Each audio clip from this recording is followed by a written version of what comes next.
Hello hello, donc pour le 12 du 12 août 2023, pose de Velux. La pose de Velux c'est un truc assez complexe. Donc pour faire le Velux, qu'est-ce que j'ai fait? J'ai tout d'abord bien étanchéifié la zone de l'endroit où il y aura le Velux, c'est-à-dire que ici, comme à mon habitude, je mets des membranes d'étanchéité ici, EPDM contre, et ça c'est mon pare-pluie qui vient encore dessus. Ainsi de suite, ainsi qu'en dessous. Donc en dessous aussi, ici, sous l'espèce d'habitacle ici que j'ai du dessous du Velux, j'ai encore un EPDM qui fait tout le tour, qui ferme tous les trous. Et par-dessus cet habitacle, on visse la première tuile. On ne peut pas aller plus haut. On peut pas tout monter, vu que tout doit être...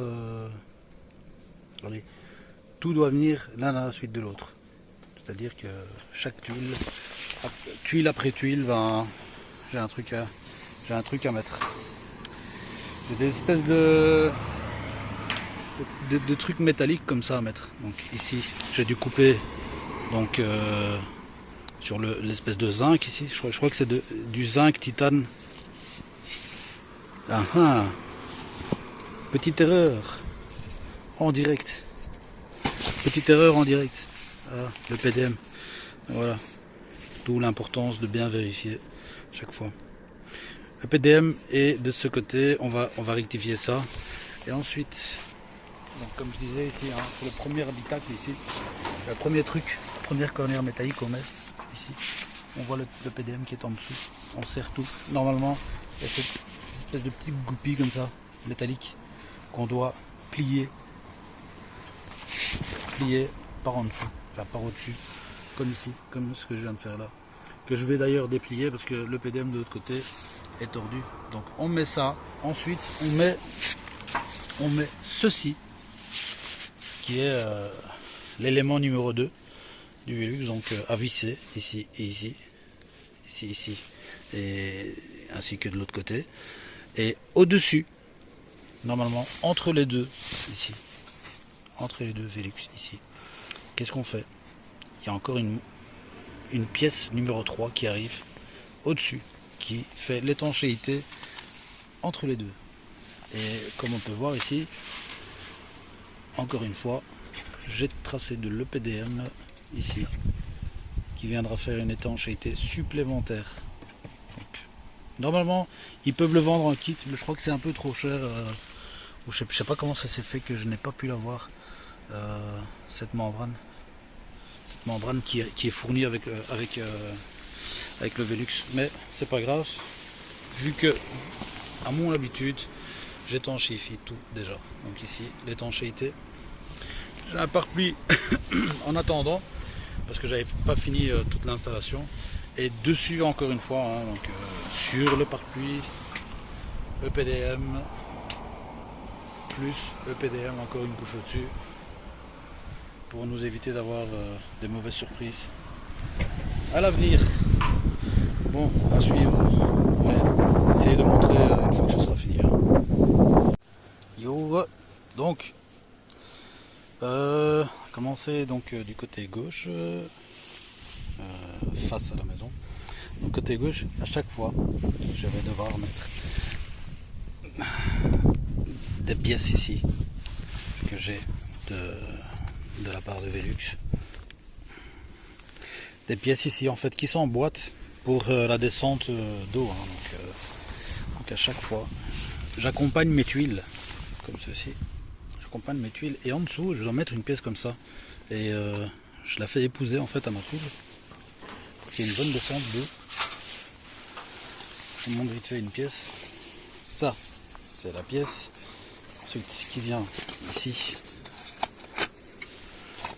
Et celle-ci, je la fais accompagner en fait, jusqu'au moment où je suis à ras avec ma tuile. Donc ici. Donc, ici, c'est bon.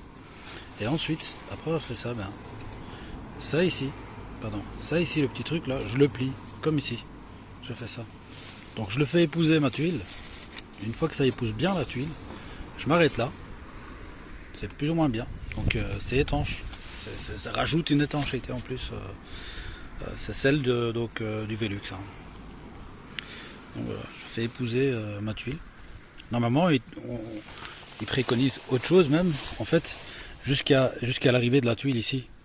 Et eux, ils préconisent comme ça, mais déjà de 1, tu vois. Sur les dessins, c'est marqué comme ça que c'est comme ça, mais en fait, ça ne l'est pas. Ou je dois tout couper pour mettre ça à l'horizontale, ou bien je laisse ça comme ça. Je la fais épouser ma tuile, et la tuile du dessus. Donc, admettons, pour une tuile toute cassée là. Donc, et dessus, hop, ni vu ni connu, tuile qui arrive, et ça ferme. Et ça ferme, allez, côté tordu de ce bazar, tu vois. Donc voilà, donc ça c'est mes remontées. Donc j'ai commencé avec une pièce qui s'appelait 3.1, c'est la toute première, donc c'est la pièce d'assise en fait. J'ai commencé avec, je l'ai placée, et puis j'ai toutes des pièces 3.2. Tout est numéroté, donc c'est le 3e poste à faire pendant le montage. Donc ça je décroche, voilà, ça je raccroche,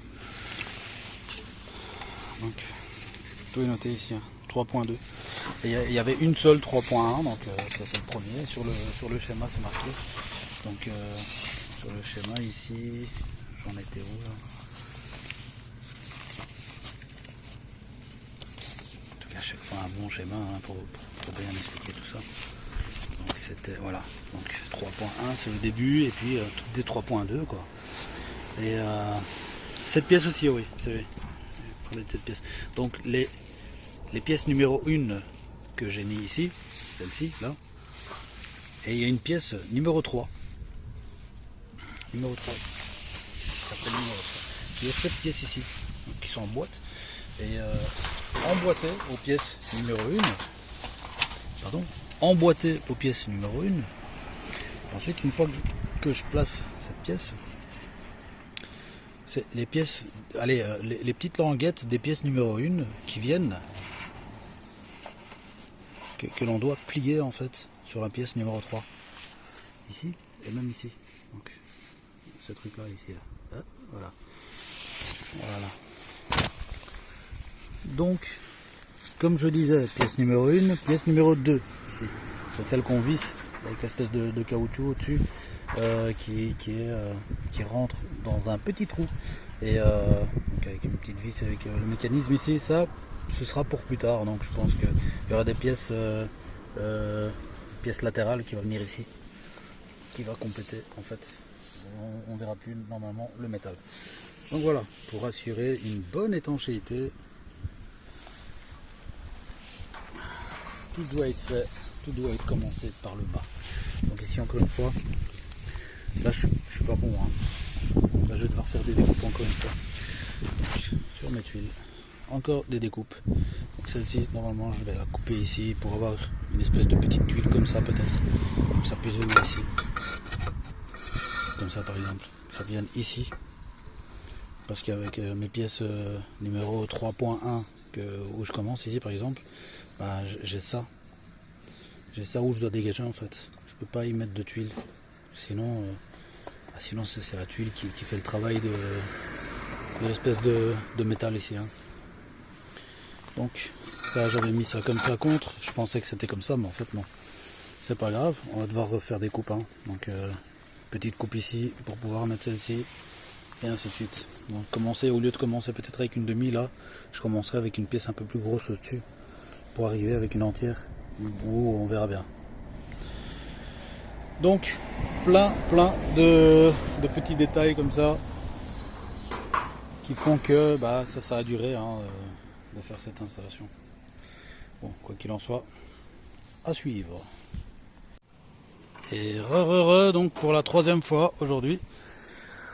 Donc on a terminé sur le côté, donc le chevauchement des pièces d'étanchéité, et ça donne ça en fait. Bah, on est arrivé jusque là, mais le dessus je reste toujours avec une bâche avec un truc EPDM et puis le pare-pluie dessus. Parce que je n'ai pas le temps, il va falloir que j'aille travailler. Donc le dessous, toutes les pièces d'étanchéité. Hein. Et voilà, et de ce côté-ci aussi. Donc toutes les pièces d'étanchéité. Et là j'ai pas été jusqu'au bout parce que je n'ai pas le temps. Douche et travail. Donc voilà. Donc on se casse moins la tête avec les tuiles. Hein. On coupe d'avance ce qui est à couper. Ça va plus vite. Je vais gagner du temps. Donc voilà pour aujourd'hui. À suivre pour donc demain dimanche, ça va être chaud. Peut-être lundi. À suivre pour lundi. Pour le module, tout ce qui est donc verticaux, hein, tout ce qui est les trucs latéraux là. Et puis ensuite le dessus. Hein, donc, et puis terminaison de tuiles. Je crois que si mes souvenirs sont bons, je dois laisser dépasser 6 cm au-dessus le module et par-dessus descendre une tuile. Donc ça doit être voyant de 6 cm. Et le reste, ben, c'est des tuiles à placer dessus, quoi. Peut-être des demi-tuiles, on verra bien. On verra bien ce que ça donne. À suivre.